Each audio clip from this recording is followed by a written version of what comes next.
Hello everyone, I'm here to show you a quick video of me printing this blue denim shirt to go with our newest project blog, which is all about hand printing your own clothes. So using your printing blocks to jazz up plain and old items of clothing is such a great way of upcycling them and is adding a new lease of life to something that's a little bit boring. So in this video, I'm just going to be using our fabric paint and our mat, which is all normal equipment. You don't need anything special for this.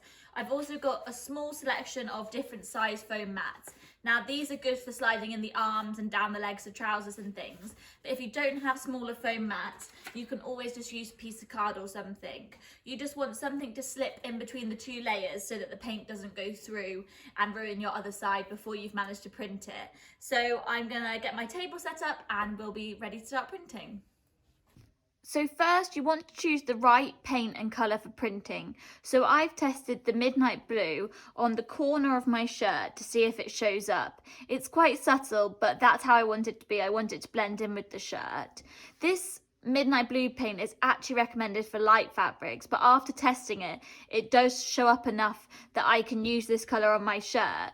But if it hadn't shown up, I would have probably used a colour from our solid range, which is specifically for dark fabrics, so I know that they would have shown up nice and bright on my shirt. So just bear that in mind when you're picking a paint. Just test the ones you have at home, or if you have any of our solid paints, you can always get them and try them because they are specifically for dark fabrics.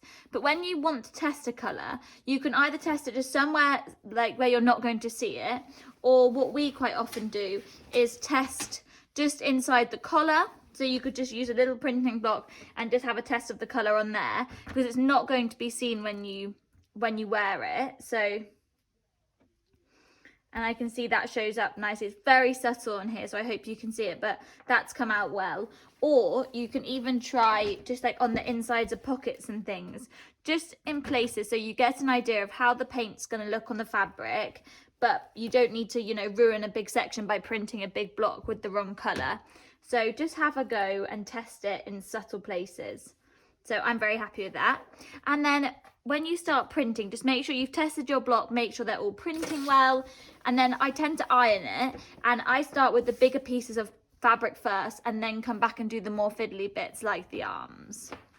So I've had a little test of all my prints just on this piece of kind of blue grey fabric that I had in the cupboard, and they're all working fine, and I'm feeling confident to start my shirt. So I've got a rough design in mind. I'm going to be using all the blocks all randomly over the shirt, but quite spread out, not too close together, just so it doesn't look too overcrowded.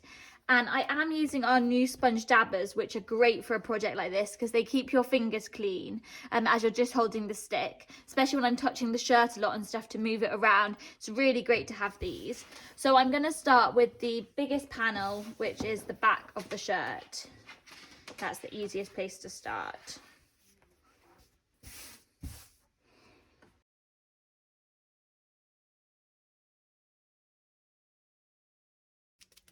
Now, a tip when printing this fabric is just make sure you have a big space where you can just lay it all out, especially when you start moving to other bits and moving it around. You don't want the fabric to fold back on itself or anything so it can smudge. So just try and have it as open as you can.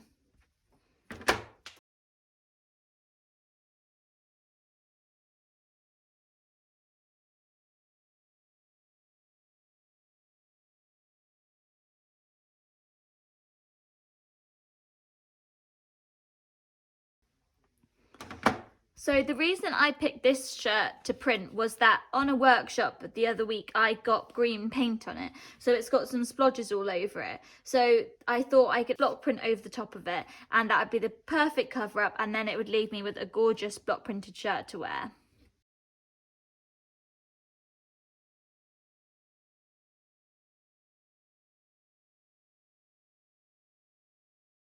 So I printed all the kind of straightforward panels of my shirt and left them all to dry, so they're now totally dry. So now it's kind of onto the collar and the arms. So take your time with this bit as you don't want to ruin it. But you want to find something to go in between the arm to protect the two layers of fabric. So I've got some smaller pieces of foam mat, But I did say to you that you could use card or paper or anything, just something to stop the print going through to the other side. Now the arms do take a while because obviously you have to keep moving your piece of card or foam mat, so just take your time with this.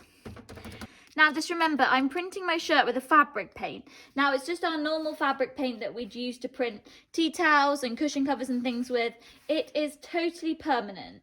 So once I printed this and it's been heat set, so ironed, I can wear it as many times as I want. It can go in the wash with all my other fabrics and clothes. It won't run. It is very, very permanent. So it really is a great way to upcycle clothing because it's not going to fade and it's not going to wash out.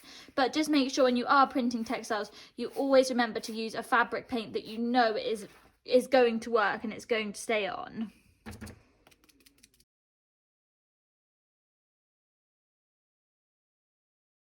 Right, so I printed that sleeve, so I'm now going to wait for this to dry before I turn it over and do the other side. And just make sure on the sleeves and parts that are rounded, so even a trouser leg or something, that you get all the way round. Don't just do either side. Make sure you remember the bit in the middle that's going to be going above and underneath your arm, because you don't want to have a patch that's not printed. So like I said, take your time with these fiddly bits because you're nearly finished and you don't want to ruin it. Make sure you remember to be careful when you get to patches like this where there's seams and things, because if your print goes over the edge of it, it can give you a bit of a wobbly print. So just be careful and always try to print on the flattest piece of fabric you possibly can. And I have now finished my lovely block printed shirt. So I'm going to let this properly dry. And I printed, you know, all the sleeves around all the sides and everything.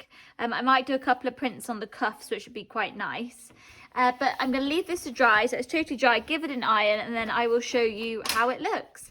So I hope this has inspired you to have a go at printing some old clothes. I know lots of us have been having a clear out of the cupboard, and you can see how easy this was to print, and you can make your own lovely hand block printed clothes.